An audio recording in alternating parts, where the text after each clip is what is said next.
Hello, everyone. Welcome to our webinar today. My name is Laura Podolsky. I am Assistant Director of the UC Institute of Transportation Studies. I'm so pleased you could join us for our webinar today, The Future of Fuels in a Carbon Neutral California. First, a couple words about the UC Institute of Transportation Studies, or commonly referred to as UCITS. We are a network of faculty, research and administrative staff, and students dedicated to advancing the state-of-the-art in transportation engineering, planning, and policy for the benefit of California and the world. We were established by the California legislature in 1947 and include 4 branches in the UC system. The branches are located at UC Berkeley, UC Davis, UC Irvine, and UCLA. Today's webinar is the second in a series that we're organizing on a report we released earlier this year, Driving California's Transportation Emissions to Zero. There's a link there on the screen. We hope you can download the report and policy brief. This study was requested by the California legislature as part of the 2019 Budget Act. And specifically, the UCITS was asked to identify demand-side strategies to significantly reduce vehicle emissions and chart a course for achieving carbon neutrality in the transportation sector by 2045. In case you missed it, last week we had our first webinar, and that featured an introduction to the study, but also focused on the policy scenarios that were developed. Again, charting this course of how do we achieve carbon neutrality in transportation by 2045. The policy scenario that were developed included strategies for light-duty vehicles, heavy-duty vehicles, vehicle miles traveled, and fuels, with a cross-cutting look at equity, public health, and jobs. The remaining webinars in this series will take deeper dives into each of those areas, including today's that will be looking at fuels. So here are the upcoming webinars that we'll be hosting. I really hope you can join us. Next week, we will be focusing in on light-duty vehicles, and we're also planning a couple webinars, dates to be announced in August, with looking at vehicle miles traveled and then heavy-duty vehicles. And we're also planning a webinar looking at job creation. So a couple housekeeping before we jump into our presentation today.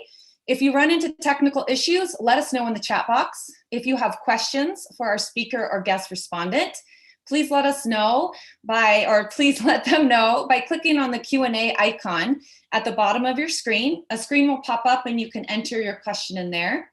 Our speaker and guest respondent will be typing responses to your questions, and that will show up in the Answered tab.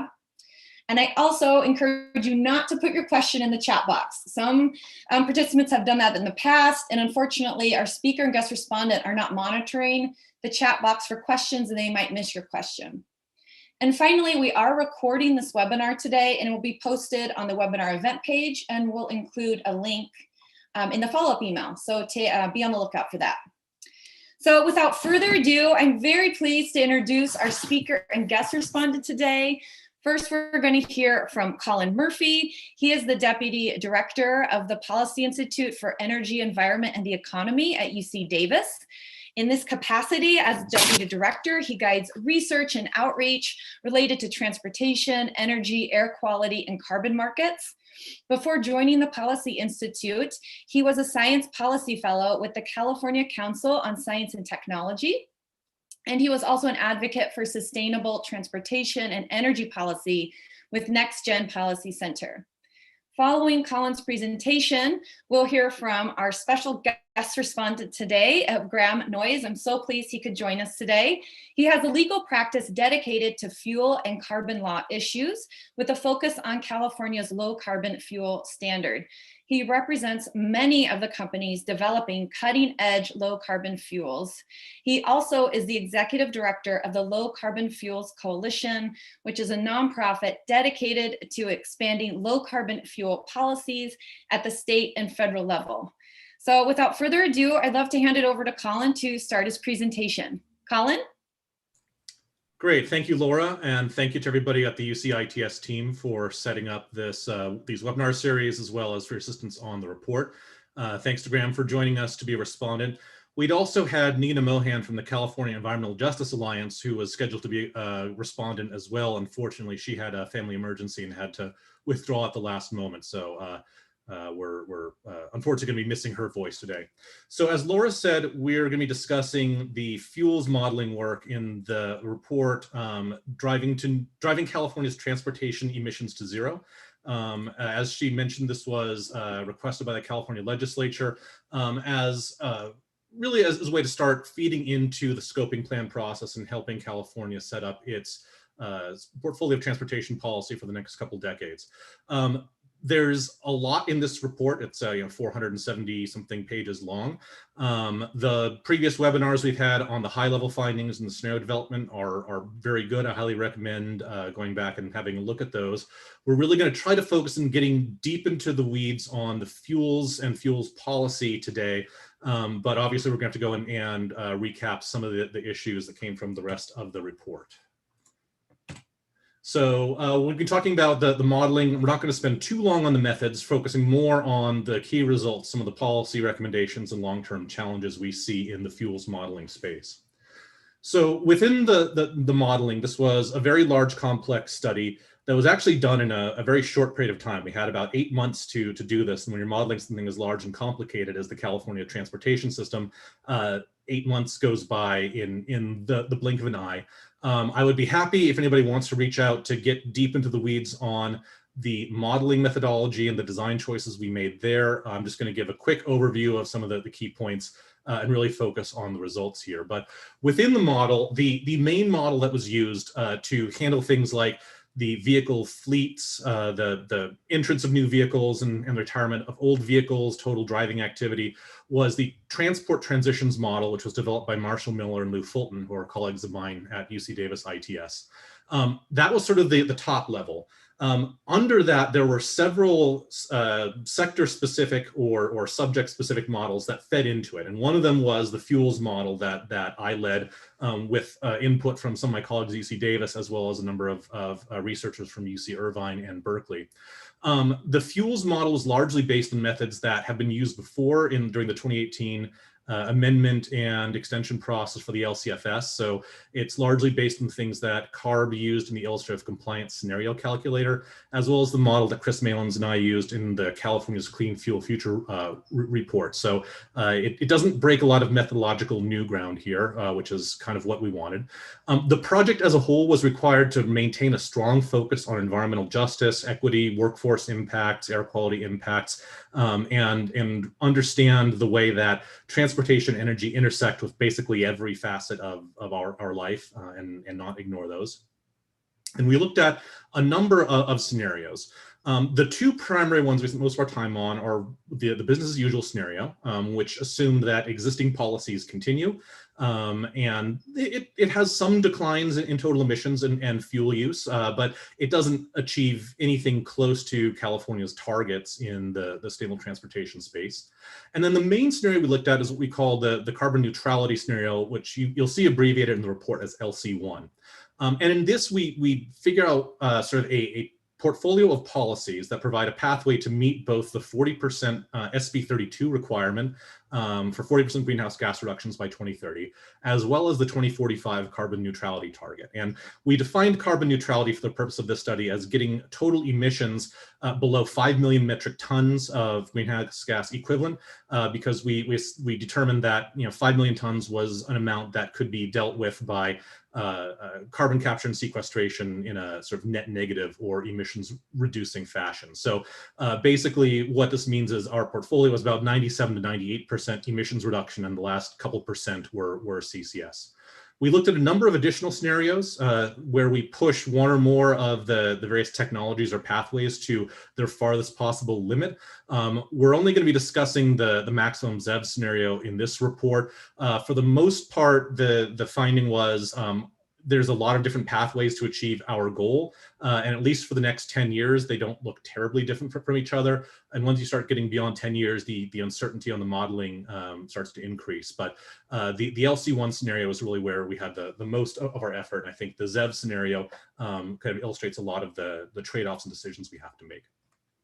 I do want to talk about one area of the fuel portfolio which required us to make some additional decisions and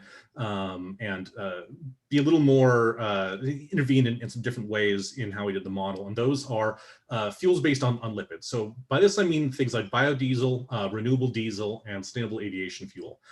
Right now, all these fuels are entering the market in some degrees. Aviation fuel in a very small way, but there's quite a bit of biodiesel and renewable diesel being used. And at present, they're almost all made from lipids. And by lipids, I mean non-fossil oil. So this is things like used cooking oil, food processing waste, such as tallow from rendering plants, other kinds of waste pathways, or they could be vegetable oil similar to what people might eat. In the US, we use a lot of soybean oil, for example, to make lipid-based fuels. There are some concerns about the land use change and the impacts on agriculture and the food system associated with these fuels. Essentially, if you increase the total global demand for these fuels quicker than we can increase the yields of crop production in there, then it's likely you're going to see expansion of cropland so people can produce more to make sure that all the mouths that want to eat these oils can have theirs, as well as the fuel system. And we know that you can expand too quick and end up causing some environmental harm. Europe, when they had their first attempt at adopting their renewable fuel requirements, they focused really on biodiesel and renewable diesel. Their policy was not sufficiently protective against this kind of land use change. And while they were able to get a lot of renewable diesel into their market, it's likely they significantly contributed to a lot of really environmentally destructive clearing of rainforest in Southeast Asia to grow palm oil. So we wanted to make sure that the policy portfolios that we were looking at did not repeat the same mistake and put a limit on there. The other thing we realized is, well, there are other technologies to make these kinds of fuels, the diesel substitutes and the sustainable aviation fuel, without relying on lipids. There's a couple examples. Fulcrum Biofuels in Nevada is using organic waste from a landfill. Red Rock Biofuels in Oregon is using residuals from fuel treatments in forests and from lumber processing. These are really sort of pilot projects. We didn't want to sort of assume more success than we think there's evidence to back up yet. And so while we're optimistic these will be a long-term contributor, we didn't sort of explicitly try to figure out how big or how much. So for the lipid-based fuels, the final point we realized is that the greenhouse gas impacts really depend on the feedstock you make it from. So if you have, say, a rail car full of used cooking oil, that you could turn into biodiesel or renewable diesel or sustainable aviation fuel, there are some differences in the greenhouse gas impact depending on which of those three you choose, but the differences are not huge. So we can kind of treat them as one single pool, and that's what we did. And so the way we process this model to avoid those impacts is we use the same assumption that CARB and the Clean Fuel Future report used a few years ago, and sort of limited the total consumption to 1.5 billion gallons a year of these three fuels combined. We then sort of allocated that to the different demands within the state. So part of our report was to look at intrastate aviation, so flights that originate and have a destination inside California. We estimate about 500 to 600 million gallons a year of fuel consumption. That sort of got first dibs on this pool of readily available, easily convertible feedstock. Biodiesel was next, and we assumed that the existing biodiesel blend level would continue, and then anything that's left over went into renewable diesel. Once that was done, we checked to see if it looked like the model was trying to go and consume more of that. In this case, it wasn't. So we're relatively confident that this represents a development trajectory that is both environmentally sustainable and likely, though we recognize that some additional research and policy action here is probably warranted, and there'll be some more discussion on that in a bit. Okay. Into the stuff that I think is more interesting to everybody here, and that's the results. So first point is that we can actually achieve carbon neutrality by 2045. It's going to take a wide variety of policy actions. It's going to take a lot more action and ambition than we have in our policy portfolio so far, but it is doable. It takes a long time for a lot of the policy actions to take effect because so much of this policy is dependent on the vehicle fleet. We recognize that electric vehicles are going to be the sort of primary mechanism for reducing emissions, particularly in the passenger vehicle sector. But only a certain small percentage of that fleet is sold and retired in a given year. So some of the conventional vehicles that are being sold today are still going to be on the road in 2040 and 2045. So a lot of the policy actions that are needed, you have to start them early, and then it's going to take them a number of years to take effect. So near-term policy action becomes very important. Next thing that we discovered is that there's no single technology or fuel that can do all of this by itself. It's going to take a full portfolio. So what you see is these are the sort of total on-road fuels that are used in California. The total fuel consumption sort of peaks in 2020 and declines from there. One thing to realize is that many of the fuels in this portfolio, particularly electricity, but to a lesser extent hydrogen, the vehicles that use them are more efficient at turning the fuel energy into motion than internal combustion engines. So if you have, a gallon of gasoline that you put into a gas car and the same amount of energy that you put into a battery, the battery vehicle can travel 3 to 5 times farther than the gasoline vehicle. And so this chart shows a real decline in the total amount of energy that's going into the transportation system in California. Some of that is due to things like enhancing transit, providing more alternatives to driving, and finding more efficient vehicles. But a lot of that decline in the total energy consumption is the switch to fuels that allow more efficient transportation on the whole, and that's important. But even with the efficiency values of electric vehicles and their immense potential to achieve zero or extremely close to zero greenhouse gas life cycle emissions, because of that slow fleet turnover, they can't do enough. They can't sort of allow us to hit a lot of our near-term targets. And there's going to be some sectors of the transportation system where batteries are probably just not a good technological fit for the use. So there's a need in the near term for liquid alternative fuels to keep emissions down and sort of buy us time for the transition to happen. And then over the long run, there's a need for liquid fuels to satisfy some of these difficult to electrify sectors of the transportation system.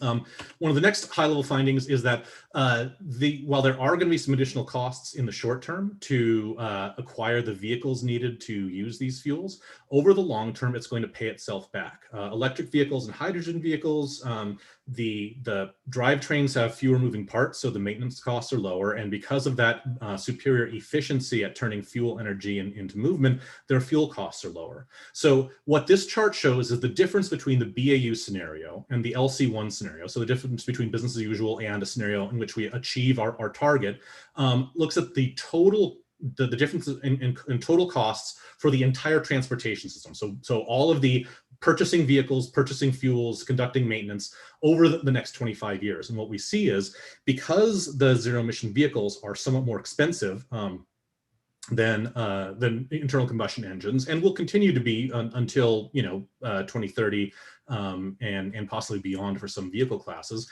there is going to be some additional expenditure required. Between now and 2030, it's about $10 billion of additional costs on vehicles, which is about 1% of what the transportation system in California was going to spend on vehicles and fuel and maintenance anyway. So $10 billion is not an insignificant cost, but when you consider that people are going to be buying vehicles and buying fuel anyway, it's not a sort of catastrophic cost. But once you get beyond about 2030, the savings in fuel and maintenance starts to massively outweigh that. And you end up a net saving for the total transportation system well over $120 billion by 2045. So really this transition to carbon neutrality should be viewed as an investment. There's going to be some upfront costs, but they will pay themselves back in lower costs over the long run.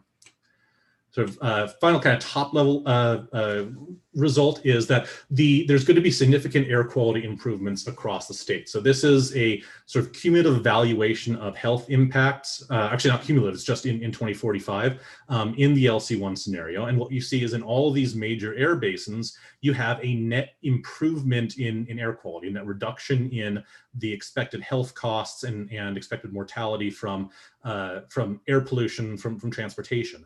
Obviously, the South Coast, because it has such a severe pollution problem, as well as a really large population, gets most of it. But you see net benefits across the state. And so there's a real strong positive effect on air quality here.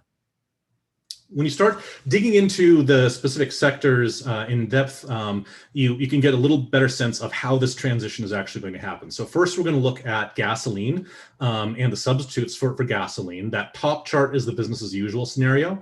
And like I said earlier, you see some declines. The existing policies and fuel efficiency and the LCFS and sort of slow market-driven growth of ZEVs does bring some alternatives in, and you get some reduction in the total amount of gasoline. But really, you're still a predominantly gasoline-dependent system in 2045 without additional policy.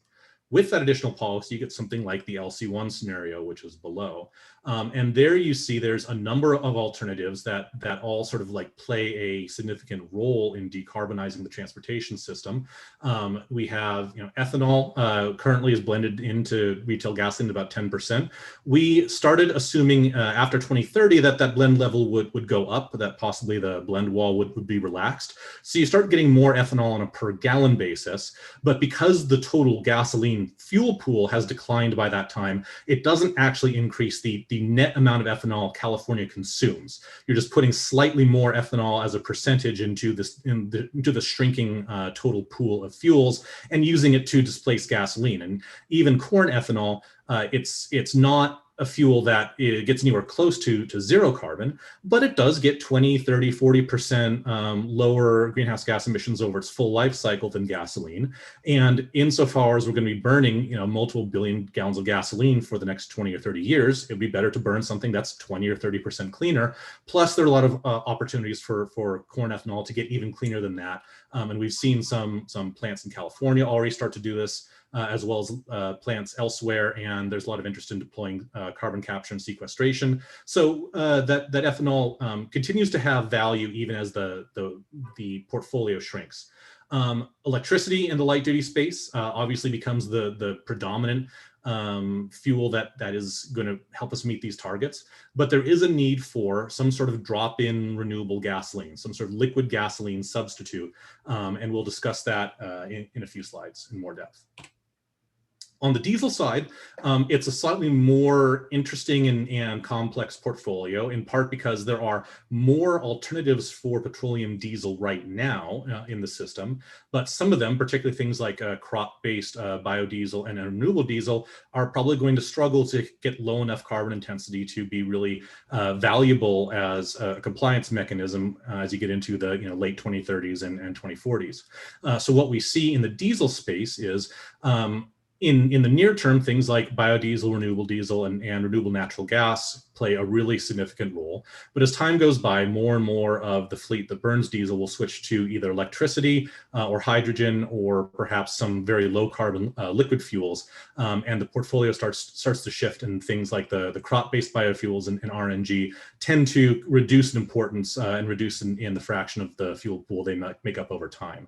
One of the interesting things is, because of the fact that there are so many more options in the diesel space, we actually were able to, or the model had petroleum diesel disappearing from the California fuel supply by 2041. So actually getting petroleum out of the system a few years before we expected. And again, that's because there's a number of additional options there. Okay. I realize that's a lot and I'm moving quickly, but I want to make sure we have time to discuss and to answer your questions, and also for Graham to give some thoughts. So we're going to move into policy recommendations now. So the first one is kind of the obvious one. We know that EVs are going to be the single biggest contributor to achieving our statewide emissions reduction goals, so we need to support them as much as possible. There's going to be a webinar coming up where my colleague Gil Tall from the Plug-in Hybrid and Electric Vehicle Research Center will be discussing a lot of the modeling in the light-duty vehicle sector, and he'll have a much better and more deeper perspective on how to do that. But clearly we need to maximize the penetration of EVs. We need to get the sales up, as close to 100, if not to 100, as we possibly can, as soon as we can, because the sooner we can get the conventional vehicle fleet to shrink down, the easier our transition gets there.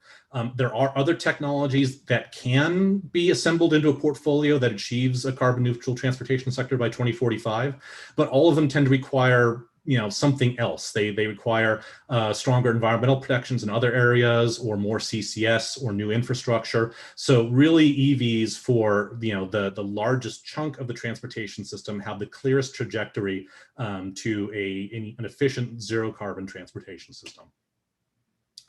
The second recommendation is that we're going to need really ambitious LCFS targets in order to support this. EVs end up getting a lot of value under the LCFS because electricity can be such a low carbon fuel, and the LCFS recognizes that efficiency benefit, and that's good. The LCFS is helping support the deployment of public charging infrastructure, of fleets to convert to electricity, and also supporting a rebate on electric passenger vehicles for most of the California consumers. So it's really important that we keep the LCFS target advancing quickly in order to make sure that incentive stays there, and it leverages the capacity of the LCFS to more or less charge the petroleum industry in order to support the transitions we need to get onto cleaner alternatives. We think that the modeling we did in this study confirms what was done in 2018 around the LCFS amendments, where we think it's likely that we're going to see a lot of credits entering the market in the second half of the 2020s. And if the target stays where it is, there's a risk that could sort of weaken the incentive and not provide enough revenue to keep the alternatives coming online at the pace they need. So we think that a small increase in the 2030 target will help preserve the strength of the incentive, and everything that we can do now reduces the amount that we have to push on to those last few years. And so it spreads out the transition, and we think creates a smoother trajectory. Beyond that, I think we see you need to have the target set many years out in advance, at least 10 years, because for low carbon fuel production, it can take 4 to 6 years to go from concept through permitting, through financing, to construction, to commissioning, to actually producing fuel. So you have to have this target set many years out in advance to give fuel producers enough certainty to realize that they can make the investments in these very large, very expensive, capital-intensive fuel production facilities, and rely on the LCFS to help them recoup the cost. So setting a target in 2035, we think we have a good modeling, a good understanding of what the market's likely to look at up to that point, and setting a target as soon as possible out in 2035 would be useful. After that, it gets complicated. We'll get to that in the long-term challenges section. Third recommendation is that we need to target low carbon gasoline substitutes. Like I mentioned earlier, we found in the diesel space, there are enough substitutes that the models were finding plenty of ways to go and achieve the target and even get petroleum out of the system early. That wasn't necessarily the case on gasoline. So in this table, you have the total consumption of gasoline and liquid gasoline alternatives. So this includes things like ethanol, as well as these sort of drop-in liquid gasoline type fuels that we modeled in the study. And what you see is in both the LC1 and the ZEV scenario. And the ZEV scenario is where we sort of put every policy that we thought was plausible and sort of pushed ZEV deployment as hard as we possibly could. And believe me, nobody on the study is a ZEV skeptic. So we're not underselling the possibility. But even in the ZEV scenario, where we're pushing that deployment as hard as we possibly could, by 2040, we still had about 4 billion gallons a year of liquid gasoline demand. In 2045, we still had about 2 billion gallons in the ZEV scenario. In the LC1 scenario, it was closer to about 5 billion and 2.5 billion gallons. So even if you succeed at this incredibly ambitious deployment of ZEVs, you're still going to have a significant residual demand for a liquid fuel in the gasoline pool that can be used in gasoline vehicles. There's a number of possibilities of technologies out there that could plausibly supply this demand. Things like advanced cellulosic fuels, such as the kind of technologies that Fulcrum and Red Rock are using right now. There's a number of companies looking at algae as a biofuel feedstock. There are electrofuels where you just use renewable electricity to separate carbon out of carbon dioxide and separate water into hydrogen and then assemble the fuels into liquids there. Or you could potentially use a more conventional process and just have a lot more CCS to offset that. There are probably also technologies that are not in this list. We didn't want to try to predict, and by that I mean guess, which one was going to sort of succeed at deploying, but we do think there's reason to believe that with the number of options out there, at least one of them can rise to the challenge and can meet this. And California needs to go and start, ideally as soon as possible, creating the incentives to bring this supply online, because you need to have a very large supply of these low carbon liquid fuels in order to achieve our long-term emissions targets. And this is sort of the last kind of near-term recommendation is you have to really consider the trade-off between getting lower carbon fuels and requiring more carbon capture and sequestration in order to meet the long-term target. So we assume that 5 million tons of net negative sequestration, and by net negative we mean sequestration that's not already being accounted for in a fuel pathway. So something that might be like direct air capture of carbon to put underground, or enhanced reforestation or enhanced weathering. So there was a report recently released by Lawrence Livermore National Lab that looked at sequestration opportunities in California, and they found that there might be as much as 120 million tons per year of carbon sequestration available to California. So we feel like, saying 5 million tons gets us to carbon neutrality within transportation is pretty reasonable, but that assumes that you succeed in developing this, the ZEV transition and in developing the low carbon liquid fuel supply. If you can't get that low carbon, particularly in the liquid fuel supply, your CCS requirements go up pretty quickly. So this graph sort of shows those trade-offs. If you have 1 billion gallons of gasoline, which is about 100 grams per megajoule, grams of carbon dioxide equivalent for every megajoule of energy it delivers to the vehicle. So it's basically that blue line on top. Every 1 billion gallons of gasoline, in order to CCS away the carbon that it emits over its life cycle, you need about 12 million metric tons a year of carbon capture, of net negative carbon capture and sequestration. Once you start thinking about, okay, there's 2 billion, 2.5 billion, 3 billion gallons of liquid gasoline or substitute demand left in 2040 and 2045, you realize that if you don't get that low carbon fuel, then the amount of CCS you need to achieve the target really explodes. Is it possible that we could handle a couple million gallons of petroleum and CCS everything? It's possible. Are we certain enough about that? Do we want to sort of bank the future of our climate policy on it? I would personally say no, but that's really a decision for the policymakers. Finally, and I want to make sure I have time for discussion, but here's a few of the long-term challenges I think that are going to occupy certainly a lot of my time over the next decade, and for many of you, I think a lot of your time as well. The first is that the LCFS, I think, is a great policy. It's been quite successful at supporting alternatives to petroleum and bringing a lot of advanced technologies to market. Obviously, based on the recommendations, we're recommending California stick with it, but it is going to radically change once we start getting into the middle to late 2030s. And that's because right now, the way the LCFS works is you have this large pool of petroleum fuels. Each one of them gets charged a small amount, and those charges get sort of aggregated and end up turning into fairly large per gallon incentives for a small amount of alternative fuels.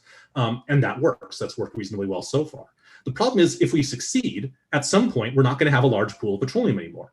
In our modeling, we found probably around 2035, you're going to hit the point where at least half of the energy used in California's transportation system comes from lower carbon alternatives to petroleum.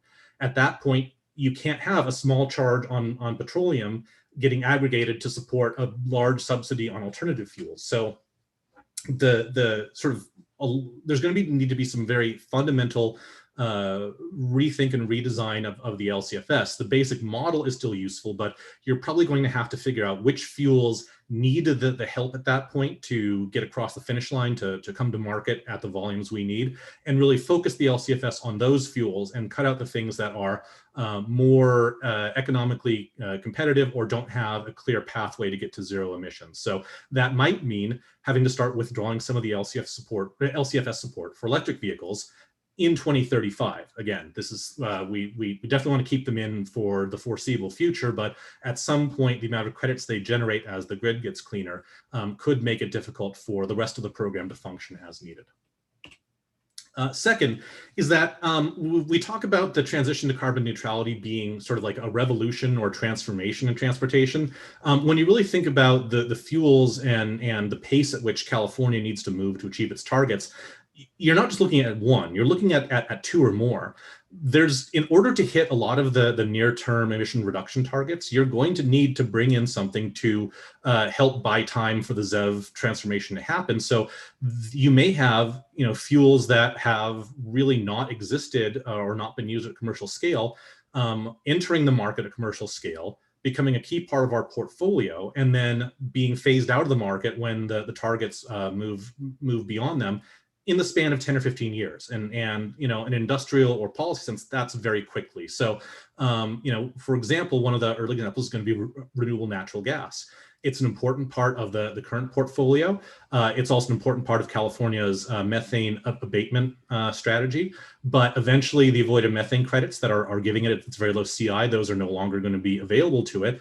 And once those are no longer available, it's still a low carbon fuel, but it may not have a clear pathway to zero. And so it may not have a lot of role in the long term of California's transportation portfolio, even if we need it right now. And I think this also complements a modeling done in other areas that say, at this point, RNG might be more needed in some of the stationary applications rather than transportation. Third, and we're getting very close to being done, because I know we're starting to get a little close on time. We need to consider land use change risk, and I sort of mentioned a lot of this when we were discussing the lipid fuels, that if you just start, overdrawing and over-consuming a lot of the kind of crop-based oils that can be very easily converted into a low-carbon alternative fuel, you do run some risks from land use change. Right now, we don't understand a lot of the systems involved enough. The models of predicting indirect land use change are not good enough. California has a pretty good approach to dealing with it right now, but it's probably going to need to be updated and improved for the next couple decades. And if we don't take this seriously, we have a chance of having land use change undo a lot of the greenhouse gas benefits that we're hopefully wanting to do. So what we need to do is figure out what's the right balance between consuming as much of the fuels that have an ILUC risk as we can, because they reduce greenhouse gases and they also really reduce a lot of air pollutants. Biodiesel and renewable diesel have a huge benefit on reducing particulate matter emissions, maybe a little bit of help on NOx, which is an ozone precursor as well. So you don't want to just avoid it entirely. It becomes, you miss out on a lot of potential air quality benefit that way, but you don't want to overconsume. And fortunately, public policy is good at saying, do more of something or do less of something. It's not quite as good at saying, do exactly the right amount, find that balance point. That's going to be a challenge for us to work on over the next several years.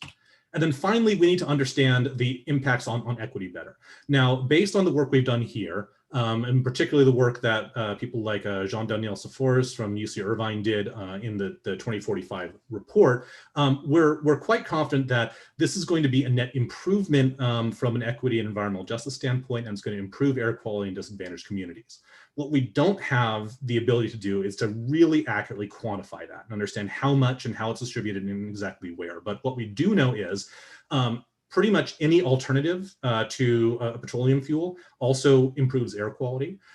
We know that we have seen more compliance in the diesel side of the sort of transportation system than on the gasoline side because of fuel policy so far, and that's likely to continue based on our modeling. And we know that disadvantaged communities are disproportionately affected by diesel pollution. So if we're seeing overcompliance in the diesel side, and we know that diesel is one of the main environmental challenges of disadvantaged communities, it follows that we're likely to see a strong environmental justice benefit. Likely, probably, that's not as much certainty as we'd really like. It's not the level of understanding as we'd really like to have. And there's still a few areas where the uncertainty is still too high for us to make a lot of really good predictions. Things like converting refineries from petroleum to renewable fuels. We think, based largely on modeling, that that's going to be sort of a wash or net improvement in air quality, but we don't know how it's going to work in the refineries in California, for example. Things like renewable natural gas. We know that all things being equal, if you take an existing dairy that is just using lagoons to control to deal with manure, you put a digester on it, it usually improves air quality. But there's some concern that adding the digester might also encourage the dairy to expand its herd, and to you might just get more livestock activity in the valley, and that might be a problem. And we don't have any evidence to believe that that's happening yet, but we can't say for certain how likely that is or what the risks are, and that's something where we're going to need more study to sort of nail down this. So I realize this is a lot. I realize this is an incredibly complicated topic, and I moved through it rather quickly. There's sort of no way around that. It is a very complex topic. We view this report as the start of a process and the start of our work on this topic, and we're happy to have offline discussions. We're happy to go and give sort of private briefings to any groups of stakeholders that have questions here. So please feel free to reach out to me and to join the webinars for the rest of it. And with that, I'm going to turn it over to Graham Noyes to give a few thoughts from his perspective, having a long history working with the renewable fuels industry. And then we will open up to question and answer. So Graham. Thank you, Colin. Thanks for your remarks, and thanks for the great work on this report. I'd like to commend UCITS for this report and it being so methodical in terms of its approach, and also from my perspective, really spot on in its policy analysis here. And I'd encourage everyone to spend some time with the report. It's very nicely organized so that you can drill into whatever pieces are of primary importance. And it really demonstrates the importance of modeling work and unbiased approaches, and really continuing to monitor what we're doing here, which is deliberately transforming the economy, and in particular here, the transportation sector. I've been working on low carbon fuels issues for 20 years now. I'm going to come at this from kind of a context perspective. What does the industry really need to step up and do what it appears is necessary for California to meet its decarbonization goals, and also for the U.S. as a whole. And as the report points out, I think the low carbon fuel standard really has shined as a policy. The things that have made that policy work so well, number one is it's a performance-based policy, so it really tracks the crucial metric, the reduction in carbon intensity, and getting more efficient from a carbon perspective fuels into the marketplace. And it's technology neutral, so it allows surprises to happen out there in the marketplace, and prevents the state and policymakers from having to place bets on a technology that turns out, because one doesn't know how that's all going to work. It's really crucial, I think, in order to achieve all of the goals across all of the sectors that are talked about in the report, to have science-based policy, and also have policy with a robust public process. And you've got to have a strong life cycle analysis, and you also have to have that public input and continuing evolving of the model over time. The kinds of fuels talked about in the report, actually the report was a little bit conservative in talking about some of these fuels. Both the Fulcrum and Red Rock facilities are first commercial plants, so they are at scale. They've already scaled up, but we don't have the runtime with them yet. Both of them will be, Fulcrum will be online this year, Red Rock next year. We're seeing around also of electrofuels development out there, things like waste CO2 being coupled with hydrogen from electrolysis. That'll be very exciting and can scale. We've also seen with Gevo the announcement of a net zero plant that's a ethanol-based plant, but ethanol with strong attention to soil carbon practices, sequestration, sourcing low carbon intensity electricity. So really doing all the right things to decarbonize these fuels. We have some underutilized tools in the sector, like flex fuel vehicles and E85. We actually have some gasoline-free E85 in the California marketplace already, where it's blended with naphtha, renewable naphtha coming off a renewable diesel plant rather than gasoline. So that's really a step forward. And then we have plants coupling with carbon capture and sequestration, and also the use of waste gases out there. As the report suggested, and as everybody's seeing in the news, electric vehicles are really central in the light duty sector in particular, and they're getting tremendous attention. But I think the news that the report really pointed to, and certainly that the industry has been pointing to, is the importance of liquid fuels to achieving the final outcome for multiple reasons in the medium and heavy duty and hard to decarbonize sectors. And in terms of the specific policy opportunities out there, where I think there are ways to move the needle here, we still got, the CARB has completed its work on the Clean Miles standard, but that's still going before the Public Utilities Commission. I think there's an opportunity to bring liquid fuels into that program and achieve immediate reductions, and also avoid some of the impacts on the low-income drivers that the pure electrification approach could inadvertently result in. One of the questions in the discussion here was on the fuels update concept paper, and we need that to move into sort of a policy proceeding and get into an active space. It already references a low emission diesel low emission diesel standard to achieve one of the things suggested in the report, which is the development of both low carbon and also extremely low criteria pollutant emission on the diesel side. I think we also need a low emission gasoline standard to hit that gasoline bucket that's been indicated as essential here. We do have some development in that area, but it's well behind the diesel side.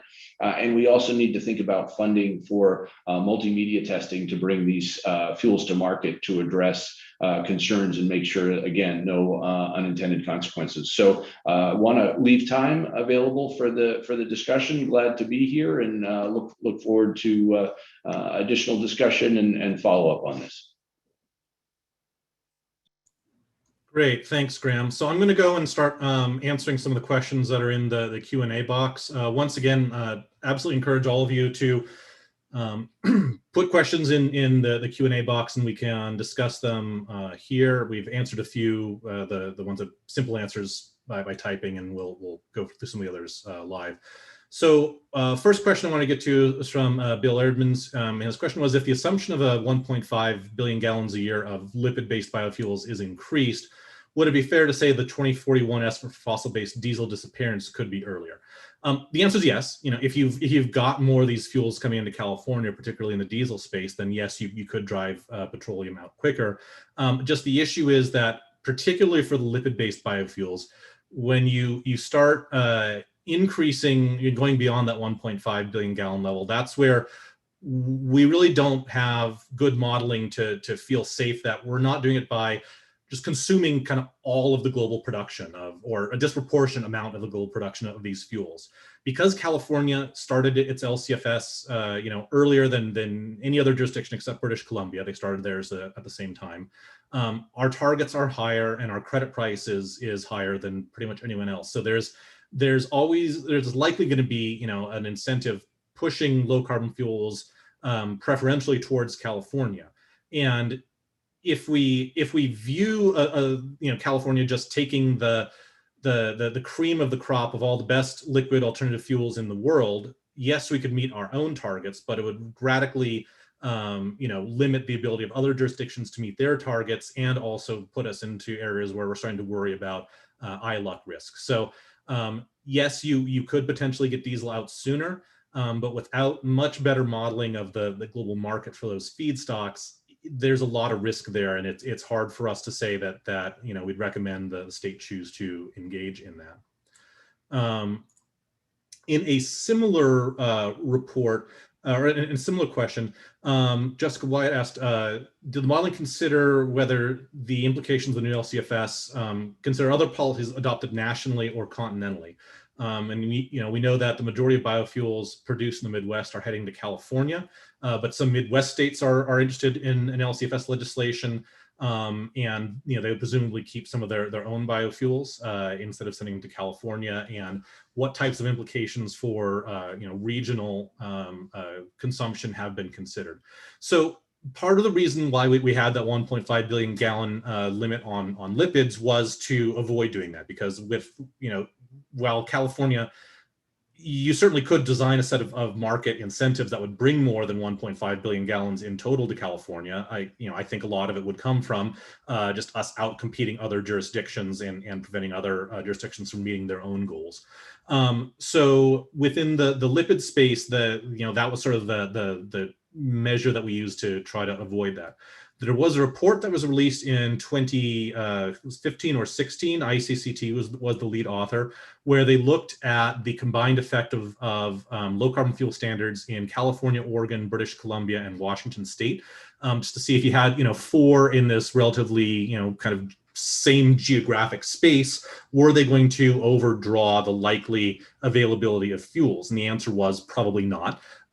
Granted, that is now a 5-year-old report, and so it would be good to go back and update the modeling and assumptions there. But I think that the lipids are the space where you're most likely to have that sort of competition, followed by advanced biofuels. When they sort of scale up to a much larger scale than they are now. And Graham's right. The 2 facilities, the Red Rock and the Fulcrum facility, are producing at commercial scale. And as you get more examples of that type of process, you're going to see more facilities, and that's where I think you could have some potentially destructive competition without having a better sense of what that market looks like. We didn't want to try to model it. Graham, did you have something you wanted to add there?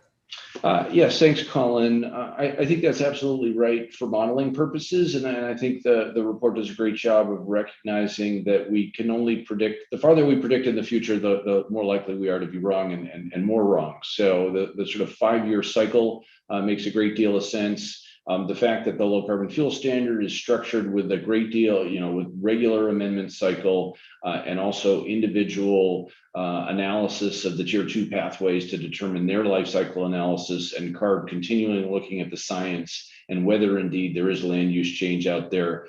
Those are all great guardrails. We need, I think, to keep those guardrails strong and also to build confidence that human beings can indeed make these kinds of decisions and decarbonize and make deliberate decisions about the implications of that, and then trust those decisions. And that's particularly important to really fulfill the potential of liquid fuels without inadvertent consequences out there. Great. Next question we had was, by what year do you anticipate EVs will be affordable for the general public in disadvantaged communities? And do you anticipate there'll be some form of government assistance, like during the Obama administration's Cash for Clunkers, to help transition from combustion engine vehicles to EVs? So this is a really interesting question. I would definitely suggest you return for Gil's presentation on the light duty vehicle modeling, because that's where he definitely has a lot more expertise than I do on it. But from my perspective, what we're seeing right now is, if you look at sort of total cost of ownership, including fuel and maintenance over the life of a vehicle, there are some EVs that are already kind of equal to combustion engine vehicles. Now, most people don't make decisions, kind of as a perfectly rational economic actor. Most of the projections say that, by 2025 or so, you'll probably see some classes of vehicle, kind of like small sedans, where EVs have the same sticker price as a conventional vehicle. And then as time goes by, larger and larger vehicles will hit that point of sticker price competitiveness.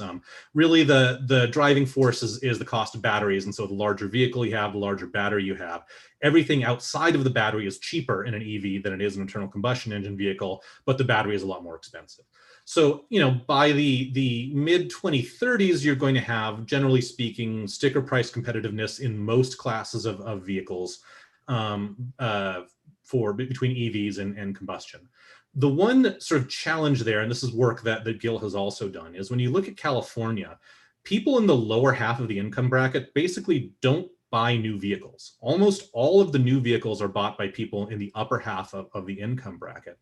And so when you're talking about trying to get EVs and other advanced technology vehicles into lower income communities, that becomes a real problem. You either have to sort of push more vehicles into the new market and let them, whether they're leases or try to encourage people to upgrade as quickly as possible. You either have to push them through the new market, let them depreciate, and then get into the secondary market, or you have to go and apply just a really huge level of subsidy in order to bring a new EV or new advanced technology vehicle down to being competitively priced to a used old technology vehicle. Like, that's just a massive amount of subsidy per vehicle. So there's a number of really interesting sort of policy discussions and some ways value discussions to have about what's the best way to do that. Is Is it more important to go and get a small number of new EVs in disadvantaged communities or a large number of used ones? Is it okay to try to support upper income people buying or leasing EVs in order to get them into the secondary market? There's a lot of open questions there that are sort of outside of the narrow fuels talk. There are a number of programs that California has already adopted that's working on this. The LCFS is funding a rebate on new EVs. The state has got a couple of programs, including several that are primarily targeted at lower income people. And so that's already working. There's also been a lot of interest in trying to develop some secondhand vehicle subsidies. The cash for clunkers idea, where you're trying to pay people to retire an old vehicle, it's something people are considering, and certainly I think evaluating whether that works instead of trying, if the liquid fuels become too difficult or too problematic, or we can't get them low enough carb, maybe considering that as an alternative. But most of the evidence on cash for clunkers said that it was an incredibly expensive way to reduce emissions. It was a good way to support the vehicle industry, which was struggling at the time for other reasons, but it is just a very kind of inefficiently expensive way to actually get emissions benefits there. And I see Laura popping on probably to tell us that we're almost at the end of the hour. I'm fine to stay a few minutes and take the last question, but Laura. Yeah, how about you type a response, Colin? I did want, we are a couple minutes to the top of the hour.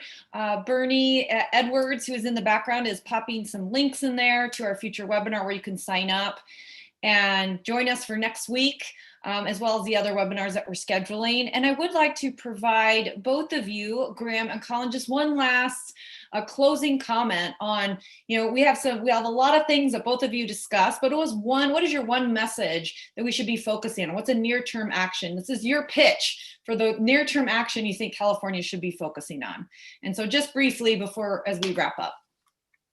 Have to push as hard as we possibly can right now on everything, especially EVs. Okay, push on everything, especially EVs. That was very Twitter short. Graham? We also really have to push on liquid fuels to get all the way there. And both of you, I'm sure, have Twitter accounts. So that's why you're so good at this, short, sweet, to the point. So I would just like to take this moment to really thank you, Colin, and you, Graham, for this webinar today. It was a lot of information. Just to let everyone know, we will be posting Colin's slides so you can download them. We'll also be posting a recording of today's webinar so you can watch it again as you like. Also in our chat box, there'll be a link in there to quickly take a survey. So please tell us what you thought of today's webinar, how we could improve. We do use your feedback to make improvements, and we just thank you for the time in responding to that survey. And with that, we're going to close our webinar today, and just thank you so much for spending an hour with us. And we hope to have you participate in next week's webinar as well. So thank you again, Graham and Colin. Have a great rest of the day. Thank you. Thank you, everyone. Have a great afternoon.